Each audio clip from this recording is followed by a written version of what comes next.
रे मन ऐसो कर सन्यासा, बन से सदन सभय कर समझो, मन ही माह उदासा। जत की जटा जोग को मज्जन, नेम के नखन बढ़ाओ। ज्ञान गुरु आत्म उपदेशो, नाम विभूत लगाओ।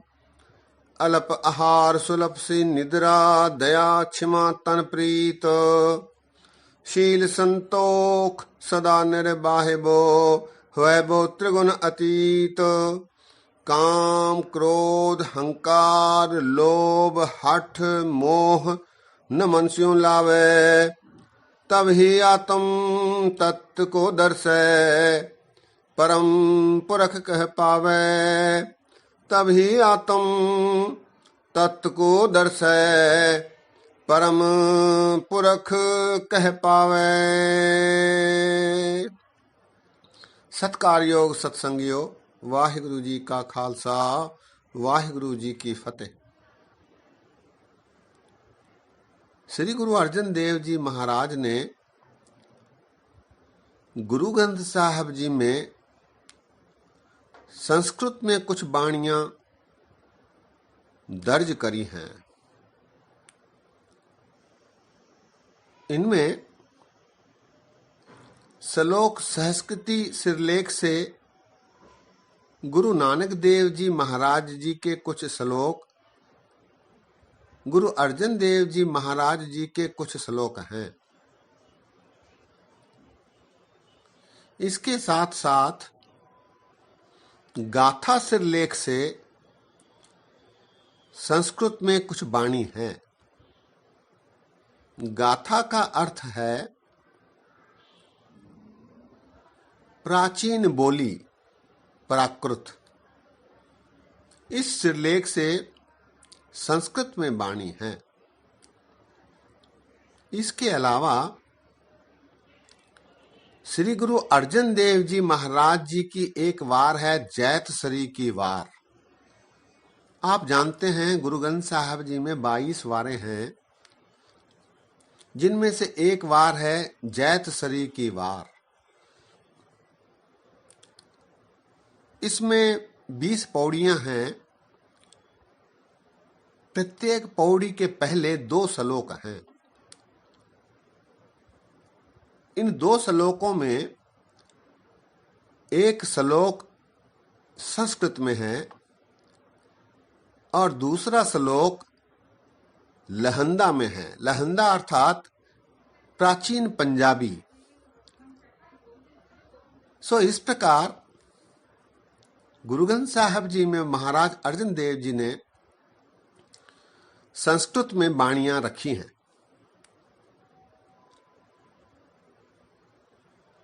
दास ने पीछे श्लोक सहस्कृति गुरु नानक देव जी और गुरु अर्जन देव जी महाराज जी की आप जी को सुनाई थी।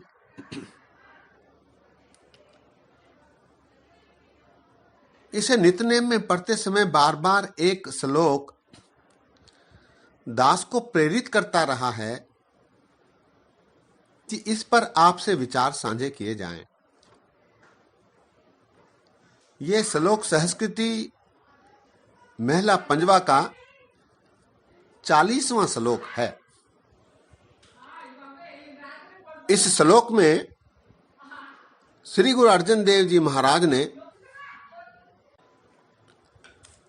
गुरुमुख होने के लिए कैसे लक्षण आवश्यक हैं, या कह लीजिए गुरुमुख के लक्षण कैसे होते हैं, इसका संकेत इस श्लोक में दिया है। सत्पुरुष पूर्ण पुरख सज्जन अर्थात गुरुमुख होने के लक्षण क्या है, इसका संकेत इस श्लोक में निहित है। दास ने सोचा कि इस श्लोक पर आपके साथ विचार साझे किए जाएं। श्लोक कुछ इस प्रकार है। मंत्रं राम राम नामं ध्यानं सर्वत्र पूर्ण है, ज्ञानं सम दुख सुखं जुगत निर्मल निर्वैर्ण, दयालं सर्वत्र जिया पंचदोख विवर्जित, भोजनं गोपाल कीर्तनं अल्प माया जल कमल रहते, उपदेशं सम मित्र शत्रु भगवंत भक्ति भावनी, पर निंदा स्रोत श्रवणं आप त्याग सगल रेणुक है, खट लक्षण पूर्णं पुरख है, नानक नाम साध सजन है।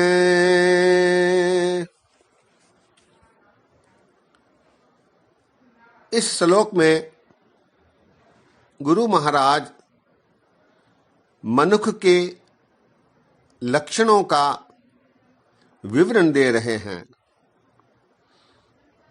महाराज कहते हैं, मंत्रं राम राम नामं ध्यानं सर्वत्र पूर्ण।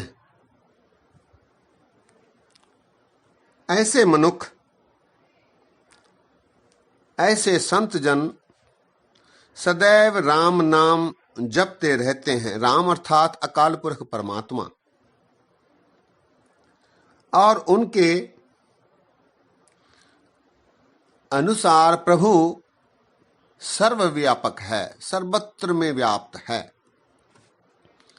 मंत्रं राम राम नामं ध्यानं सर्वत्र पूर्ण है, ज्ञानं सम दुख सुखं जुगत निर्मल निर्वैर्ण। उनके अनुसार सुख दुख समान होता है। उनका ज्ञान कहता है कि सुख दुख समान है, और उनका स्वभाव निर्मल और निर्वैर होता है। वे किसी से वैर नहीं रखते और निर्मल स्वभाव का आचरण करते हैं। ज्ञानं सम दुख सुखं जुगत निर्मल निर्वैर्ण।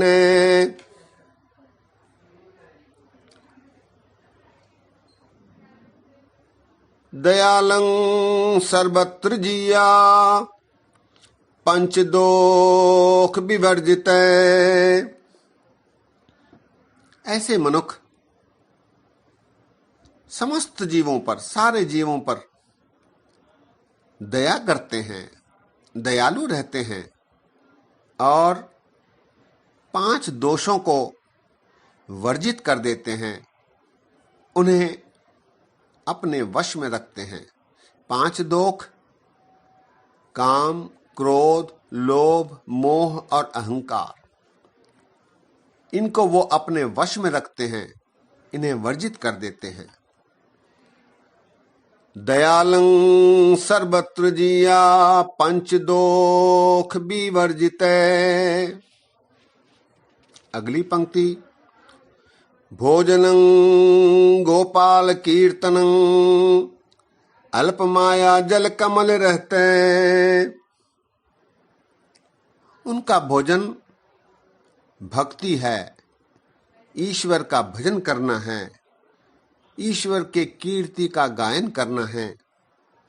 और ऐसे मनुष्य माया में रहकर भी अलेप रहते हैं। जैसे कमल पानी और कीचड़ में भी अलेप रहता है, उसी प्रकार मनुष्य, ऐसे मनुष्य माया में रहकर, माया नगरी में भी रहकर अपने आप को अलेप रखते हैं। भोजनं गोपाल कीर्तनं अल्प माया जल कमल रहते। अगली पंक्ति, उपदेशं सममित्र शत्रः भगवंत भक्ति भावनी।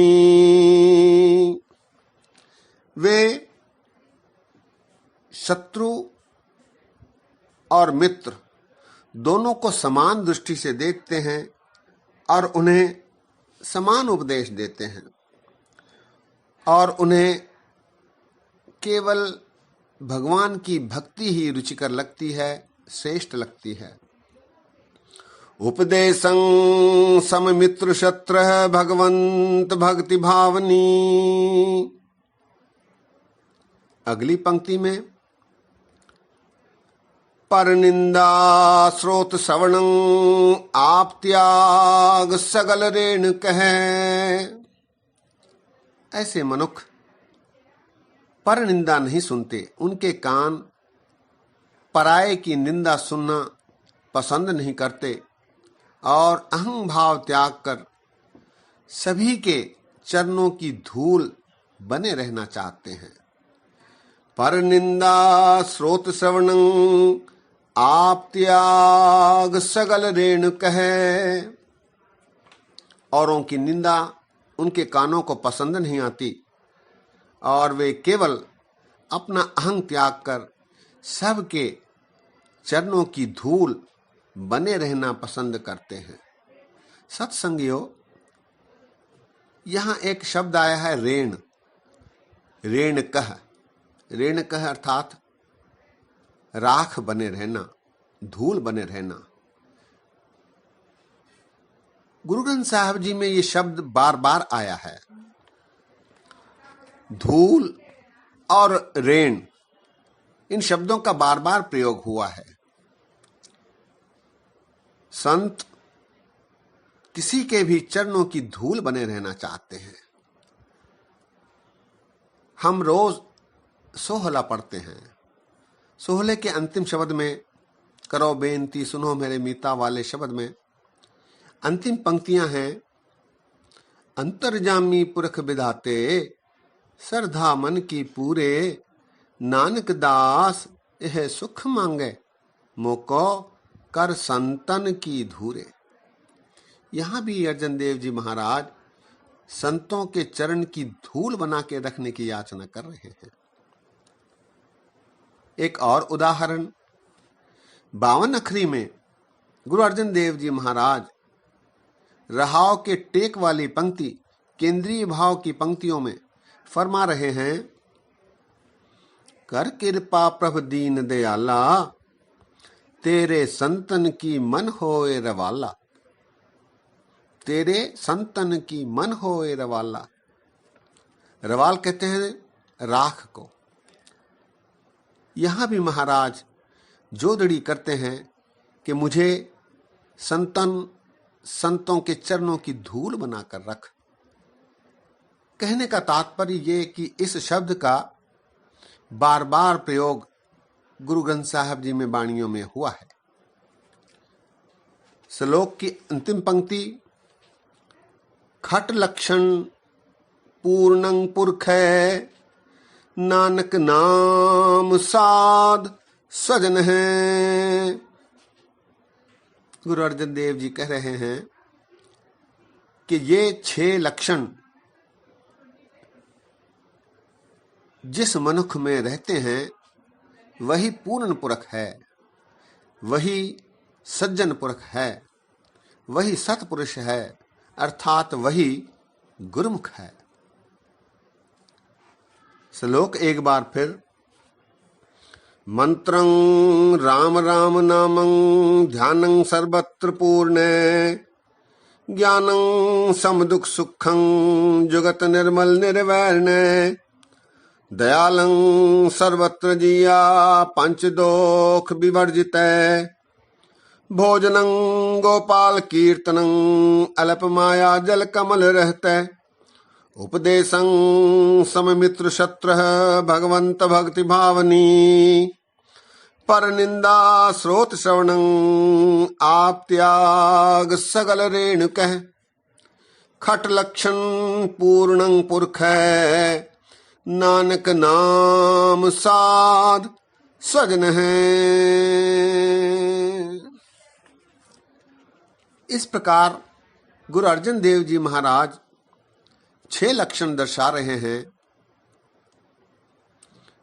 नाम सिमरन, प्रभु ध्यान, दुख सुख को एक जानना और जीवन जुक्ति धारण करना, सभी के प्रति दया और 5 विकारों से बचना, प्रभु कीर्तन को भोजन बनाना और माया से निर्लेप रहना, मित्र शत्रु दोनों को समान जानते हुए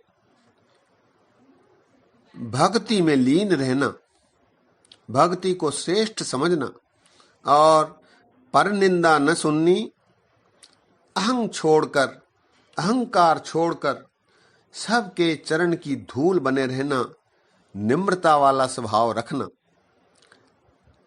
ये 6 लक्षण जिस मनुष्य में रहते हैं वही गुरुमुख है, वही पूर्ण पुरुष है, वही सतपुरुष है और वही सज्जन पुरुष है। सत्संगियों, गुरु महाराज ने श्लोक सहस्कृति में गागर में सागर वाले श्लोक रखे हैं। प्रत्येक श्लोक एक गूढ़ गंभीर उपदेश अपने आप में समाहित करके रहता है। चूंकि भाषा संस्कृत है, इसीलिए इसे बार बार पढ़ने पर ही इसके अर्थ का बोध होता है। दास ने सोचा कि इस श्लोक पर आप जी के साथ विचार साझे किए जाएं, ताकि इस श्लोक के बारे हम सभी को जानकारी प्राप्त हो। दास ने ऐसा करते समय बेअंत गलतियां की हैं। दास को अनजान जानकर क्षमा बख्शो। इसी तरह आगे भी जैसे गुरु कृपा करे शब्द पर विचार साझे करते रहेंगे। भूला चूका दी क्षमा बख्शो। फतेह गजाओ। वाहिगुरु जी का खालसा, वाहिगुरु जी की फतेह।